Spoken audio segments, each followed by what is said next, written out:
Bueno, a continuación, la clase del doctor Luis Leiva Fernández.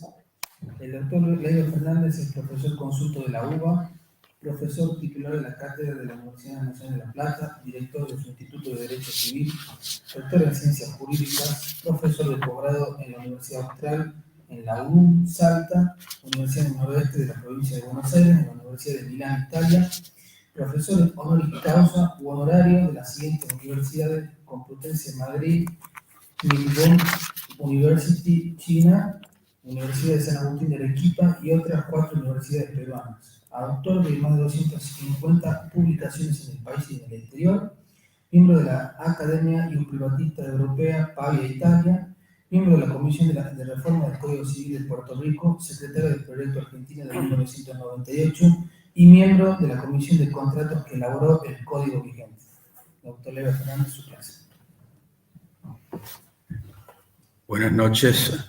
Bueno, primero mi agradecimiento a la señora decana, la doctora Grunauer de Falú, por la invitación en esta facultad, esta casa que ya siento mía.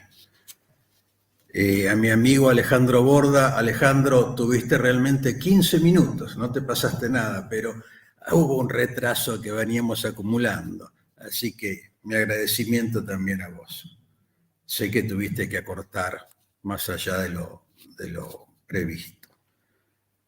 El homenaje también a la profesora exdecana Perla Escudero, a quien no tuve el gusto de conocer, pero está muy bien representada en las calidades que describieron los profesores que me precedieron.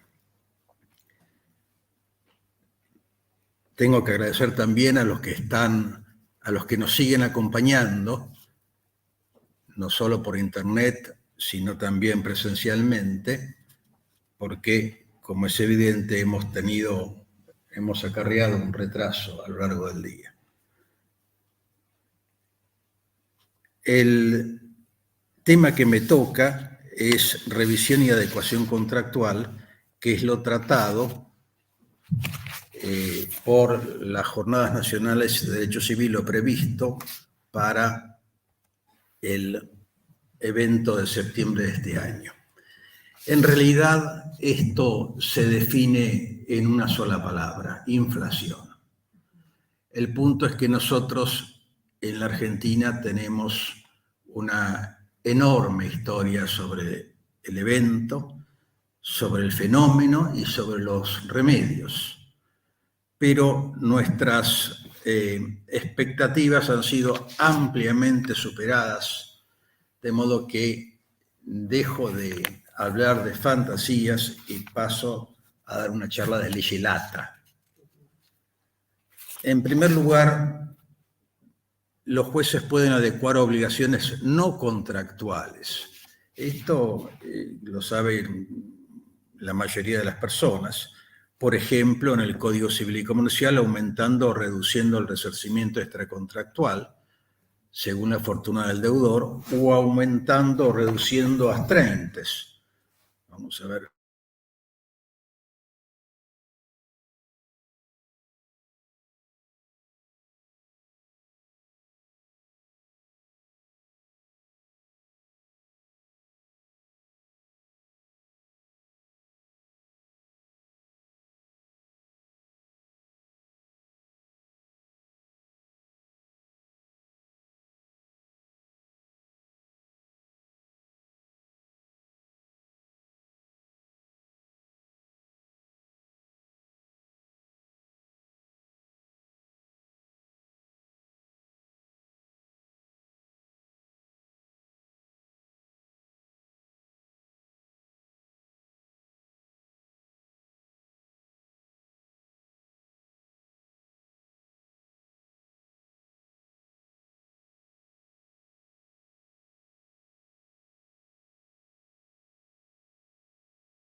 días.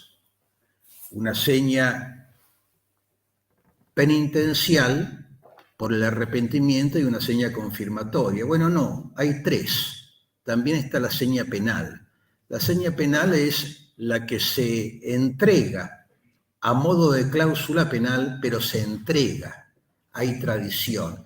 El ejemplo típico es exactamente el depósito en garantía en las locaciones. La ventaja por sobre la cláusula penal es que la cláusula penal hay que salir a cobrarla. Hay que echarle los perros al deudor. Mientras que en el caso de la seña penal uno la tiene en el bolsillo. Los supuestos de desfasaje contractual pueden ser originarios, ahí hay ejemplos, tasa de interés, lesión, deuda de juego o la misma cláusula penal, o sobreviniente.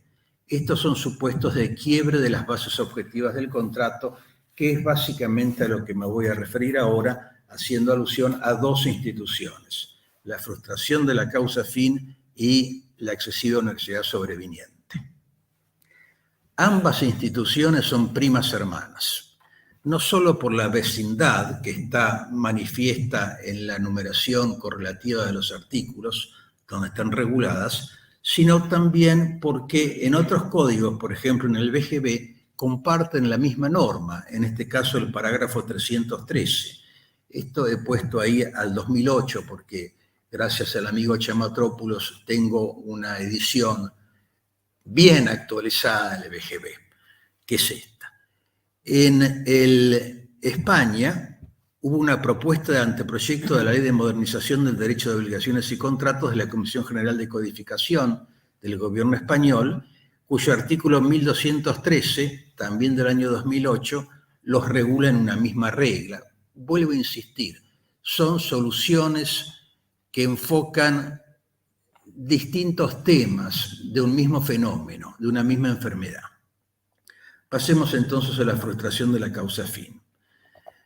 La frustración de la causa fin evoca 2 situaciones diferentes. En primer lugar, el quiebre directo de la causa fuente del contrato y, por otro lado, el quiebre de las prestaciones a través de la frustración de la causa fin del contrato. Ahí tienen el primer supuesto, el clásico ejemplo de Creel con Henry, 1902, Asunción de Eduardo VII, se enfermó, la gente había alquilado balcones y Creel y Henry no se pusieron ponerse de acuerdo en poner una nueva fecha, porque obviamente ya no iba a pasar el desfile por la calle donde se había alquilado el balcón. Y no es que el balcón no estuviese disponible, estaba disponible, pero ¿qué había que ver? Nada. Entonces los jueces ingleses por primera vez dijeron: señor, este contrato se resuelve, usted no necesita pagar nada. En cambio, en el segundo tema, cuando se afecta a través de la frustración de la causa el valor económico, tenemos el precedente Alerce con Carrefour. Yo creía en algún tiempo que era Alerces, como los árboles, pero no es Alerce, es SRL, que en el Shopping Soleil de la Panamericana, el organizador del shopping buscaba inquilinos prometiéndoles que iba a haber cine, restaurante, juegos para niños, etc. Y resulta que en esa expectativa Carrefour alquiló un gran local para un supermercado, pero claro, no es lo mismo la situación que se dio con la prometida. Lo que se dio era que el organizador Alerces no consiguió ni restaurante, ni cine, ni juegos para niños. De modo que la gente compraba y se iba, compraba y se iba. No es lo mismo que estar haciendo tiempo, que es lo que buscaba Carrefour. El código vigente, en el artículo 1013, tiene una norma que vamos a repetir varias veces, porque tiene distintas lecturas según sea el enfoque que le demos. La norma tiene un epígrafe que dice necesidad. La causa debe existir en la formación del contrato durante su celebración y subsistir durante su ejecución. Esto quiere decir que aún antes de contratar tiene que haber una causa común y explícita, común a ambas partes, que debe subsistir al momento de celebrar el contrato y subsistir también al momento de cumplimiento del contrato. ¿Qué se puede entender por causa? Este es un tema muy debatido, yo no pretendo tener la última palabra, pero sí quiero decirles que lo que en el Código Civil de Vélez Sarsfield todavía estaba debatible, que era si el artículo 500 se refería, cuando decía no hay obligación sin causa, a la causa fuente o a la causa fin, en realidad creo que quedó bastante deslindado ambos supuestos con un ejemplo clásico de Llambías, que dice, mire, el objeto es el inmueble y la causa es la finalidad de prostituir señoritas allí. De modo que objeto es una cosa y causa es otra. Brevia tiene un enfoque que a mí me gustó muchísimo y siempre utilicé. Distingue entre una causa fin inmediata de naturaleza objetiva, que es común a cada tipo de contrato, por ejemplo, la liberalidad, y una causa fin mediata y subjetiva, formada por motivos que miran al pasado, que se responde ¿por qué? ¿Por qué contraté esto? Más los móviles que miran al futuro, que es ¿para qué contraté esto? Eso es, en definitiva, la causa que, en mi entender, está en juego. Ahora, la causa fin existe también, además de los contratos, en los actos jurídicos. Entonces, ¿por qué decimos frustración de la causa fin del contrato? Cuando en realidad, si se frustra la causa fin de un acto jurídico bilateral, es exactamente lo mismo. Los actos jurídicos bilaterales, que son convenciones, también tienen causa. No son contratos porque carecen de intereses contrapuestos, pero son convenciones bilaterales con causa fin compartida por ambas partes. Por ejemplo, dos condóminos se ponen de acuerdo en emigrar. Dicen, bueno, vámonos de este país con tanta inflación. Y uno de ellos, después que convinieron poner en venta su inmueble, uno de ellos se echa atrás y dice, no, yo le voy a dar otra oportunidad al país, me quedo. ¿Pero cómo? ¿Vos tenías ese compromiso conmigo? Sí, pero ese compromiso no era un contrato, era una convención bilateral. Y la causa se frustró. ¿Por qué se frustró? Porque yo ya no voy a emigrar, me quedo en el país, de modo que no tiene sentido que venda. Por eso, mientras la excesiva onerosidad sobreviniente remite a los contratos, la frustración de la causa fin excede ese ámbito.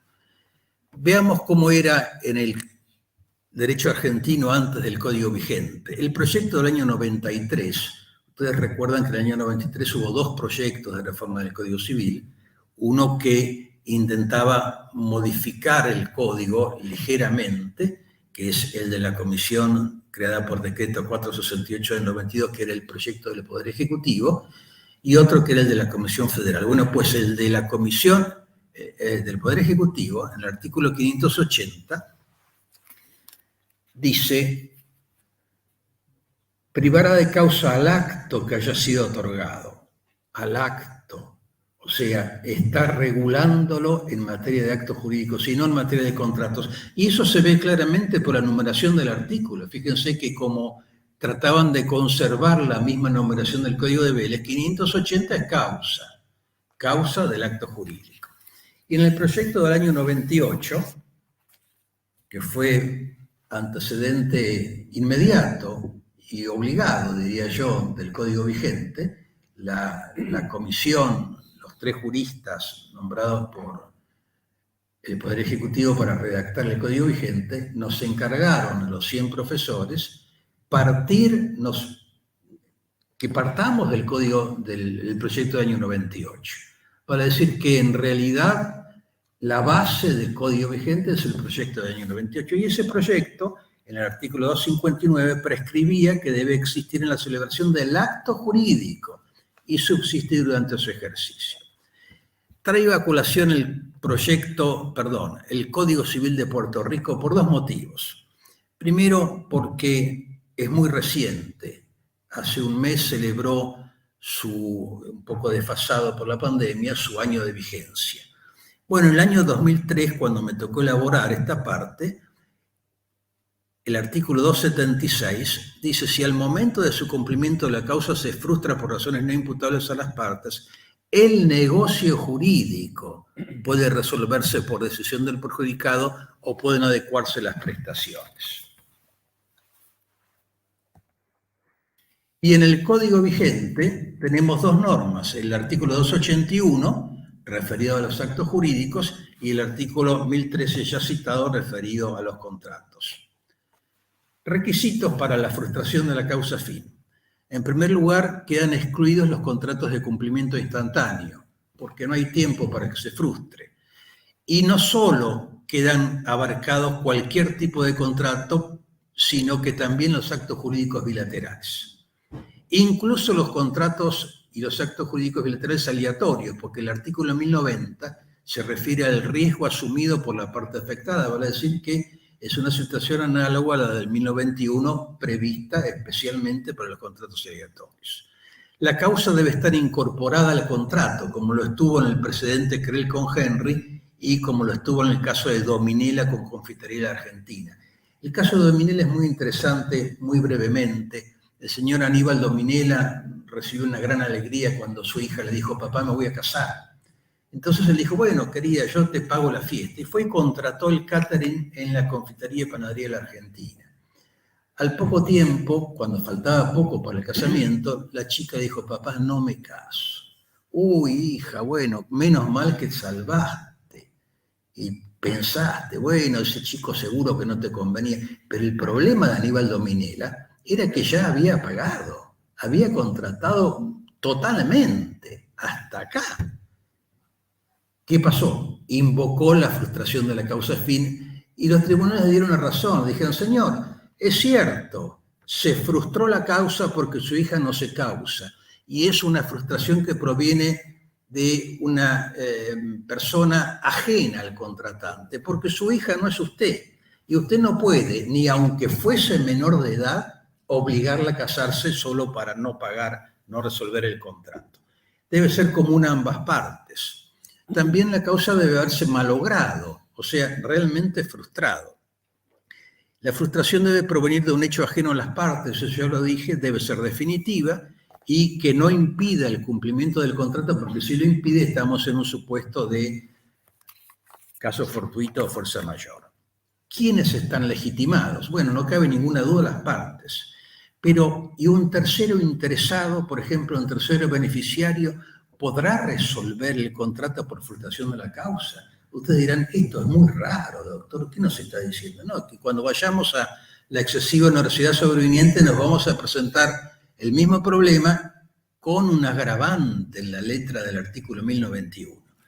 Y la respuesta es: no, el tercero no puede, pero cuidado, porque el acto jurídico de aceptación del beneficio también tiene una causa, que no es el contrato porque no lo suscribió, por lo que el tercero beneficiario podría invocar la frustración de su acto jurídico de aceptación de los beneficios, acto jurídico bilateral, lo que seguramente dejaría al negocio base celebrado entre las partes del contrato sin causa. Y esto es casi equivalente a una renuncia por parte del tercero beneficiario, bien que en la renuncia es un poquito más light porque tiene que ser aceptada. Acá no hay nada que aceptar, es porque es.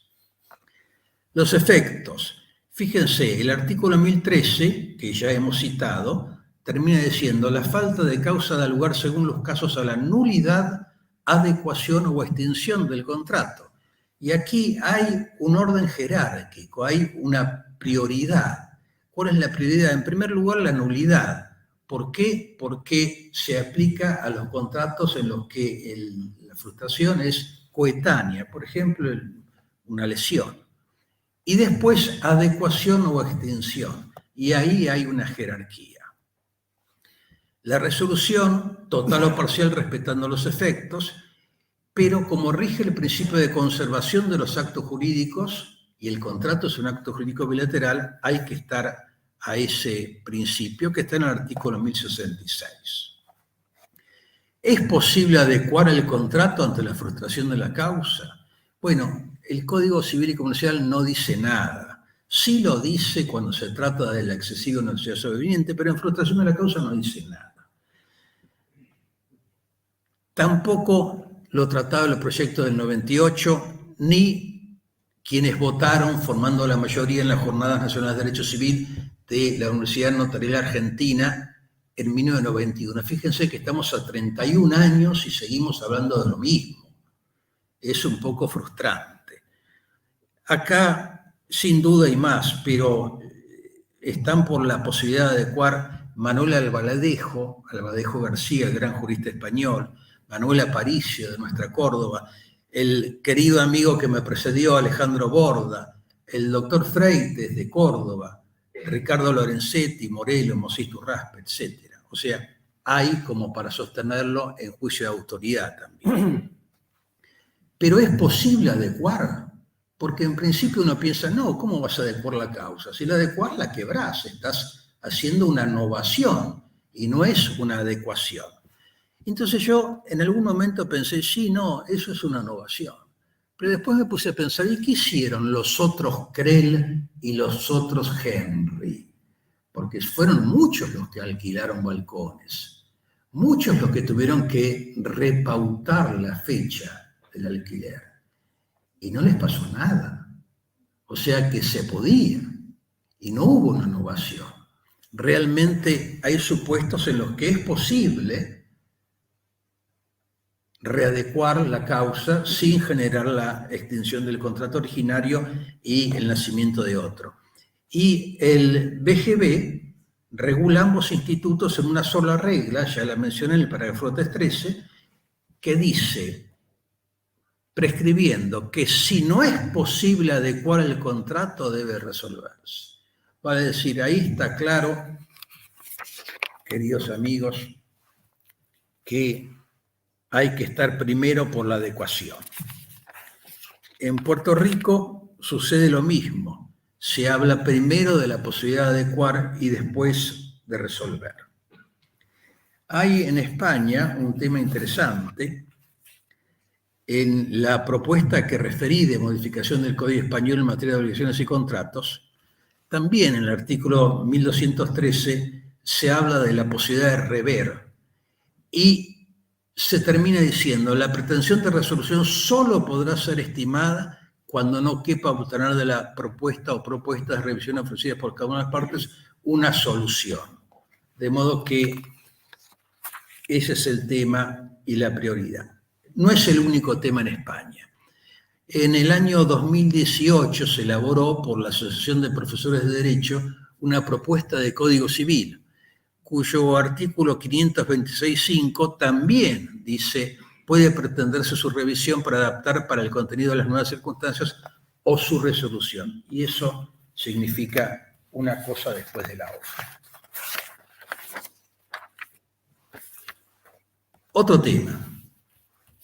¿Puede renunciarse en forma anticipada a la frustración de la causa fin del contrato? Y acá, en principio, yo diría que estamos en presencia de un derecho patrimonial disponible, por lo que no veo por qué no puede renunciarse. Claro que eso es como volver a la vieja jurisprudencia inglesa de Paradigm con Jane y Taylor con Caldwell, que son los precedentes totalmente distintos de Krell con Henry, en los que se cumplía a rajatabla. Se había alquilado un teatro en Taylor con Caldwell, se cumplía a rajatabla. El teatro se incendió, no importa, lo mismo hubo que pagar el alquiler. Eso sería casi, como digo en la pantalla, una ruleta rusa. Ahora, si hay alguna duda sobre si se puede pactar la renuncia, ¿qué hay de las renuncias bilaterales? No veo ningún inconveniente, no hay ningún inconveniente, ninguna objeción. Lo único que hay que cuidar es que no haya vicios de la voluntad y que, porque sin duda se va a reiterar en cada contrato formulario. Conclusiones sobre la fuente, la frustración de la causa fuente. La frustración de la causa FEN puede concurrir también en los actos jurídicos bilaterales que no son contratos. Debe propenderse a la adecuación antes que la resolución. No siempre adecuar las prestaciones del contrato configura una innovación y es renunciable. Con esto paso al segundo instituto, la excesiva onerosidad sobreviniente.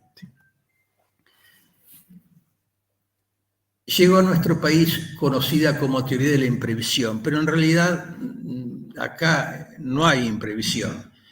El proyecto de reformas del Código Civil y Comercial de la Nación, que ya lo tiene, fue el del año 2018 de Botana, Rivera y Pizarro, en el artículo 1091 ya habla claramente de excesiva onerosidad sobreviniente. Ahora, yo pregunto, ¿de qué sirve pedir o recalcar el tema de la imprevisión cuando en nuestro derecho positivo está prohibido pactar adecuaciones, indexaciones? O sea, esto, castigar a alguien que no previó o facilitar las tareas a alguien que no previó cuando está prohibido corregir el desfasaje, es un poco absurdo. En nuestro país la inflación es endémica, de modo que en realidad no preverla es algo que se vuelve contra el damnificado.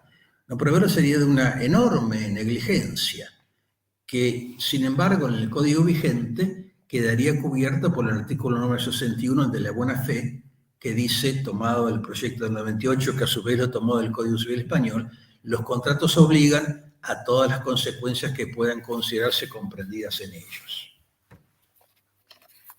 ¿Qué contratos son revisables por la excesiva onerosidad sobreviniente? Bueno, básicamente los onerosos, pero ustedes saben que los gratuitos también. Este es un tema de larga data. En el Tercer Congreso Nacional de Derecho Civil del año 61 estaban por la gratuidad Axel Salas, Eduardo Busso, Jorge Joaquín Jambies y Guillermo Borda, y por la exclusiva onerosidad López de Zavalía y Mosé Iturraspe. Bueno, ganó en ese momento la exclusiva onerosidad.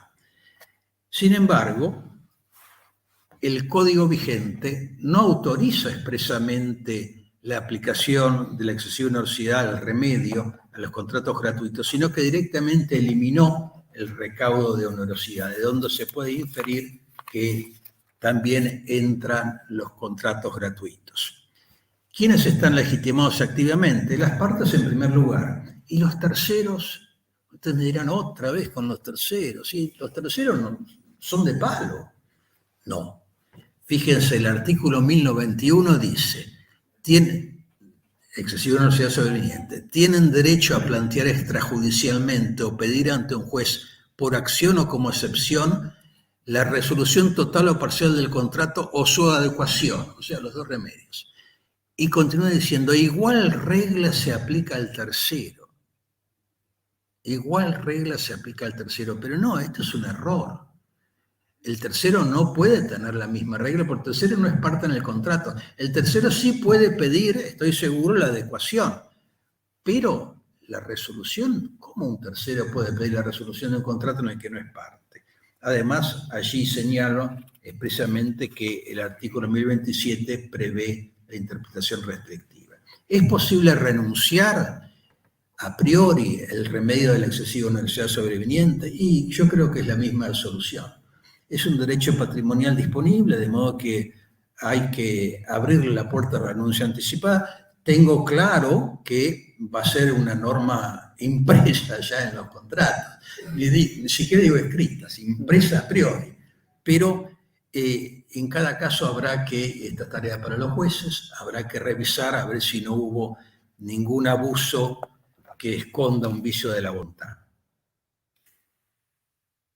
Si no entra el supuesto en la categoría del artículo 1091, tenemos también el artículo 1794, que es el remedio del enriquecimiento sin causa, y si no entra tampoco allí, tenemos lo de la jurisprudencia de nuestra Corte Suprema, que es, señores, es lo mismo 500 pesos de enero que 800 de marzo.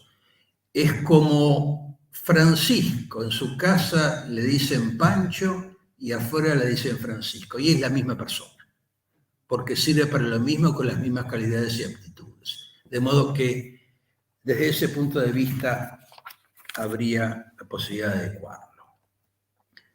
¿Cómo se adecua la prestación? Básicamente adecuando la cantidad de moneda, porque el verdadero fenómeno es inflacionario.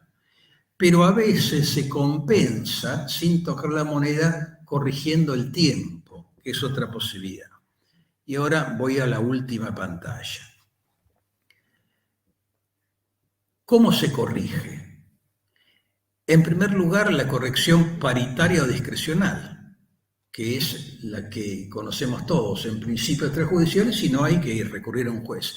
Pero cuidado, porque hay otra supuesta, una sacha corrección, que se llama corrección legal, que es la que hace, por ejemplo, la ley de locaciones, 27.551, que en realidad nos ha metido el perro.